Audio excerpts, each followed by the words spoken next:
Kan banyak ya terkait yang terbaru itu, yang bukan yang meloloskan siapa, Kaisang atau Gibran itu.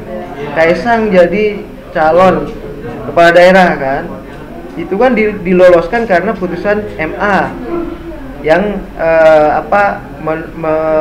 apa ya istilahnya ya, yang menyatakan bahwa umur itu baru dilihat setelah terpilih.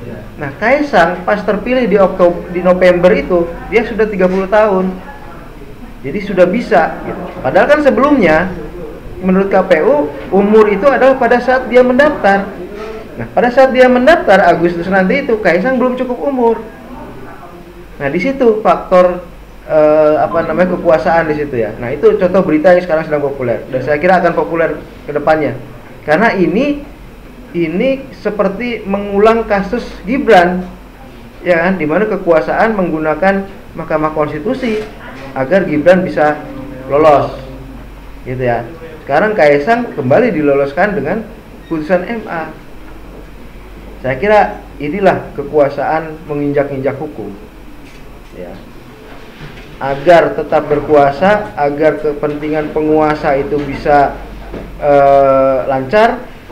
Hukum diubah-ubah, bukan dirubah-rubah ya. Kalau rubah kan binatang ya, diubah-ubah gitu. Hukum diubah-ubah untuk kepentingan penguasa. Ini contoh nyatanya nih.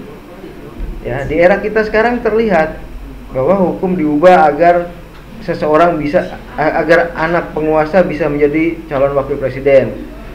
Hukum diubah agar anak penguasa bisa menjadi calon kepala daerah atau wakil kepala daerah. Itu udah 2 kali berarti kan upaya mengubah-ubah hukum untuk kepentingan politik. Saya kira ini contoh yang mungkin paling jelas ya, bagaimana hukum itu ditempatkan di bawah politik. Padahal seharusnya politik mengacu pada hukum, ya kan? Sekarang dibalik, hukum mengacu pada kepentingan politik. Artinya ya etika, hukum itu kan sepaket sama etika, moral. Etika dan moral yang dipositifkan itulah jadi hukum kan.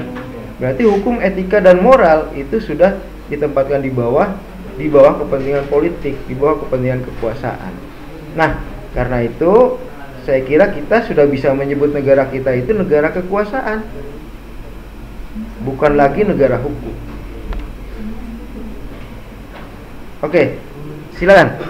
Ada pertanyaan lain?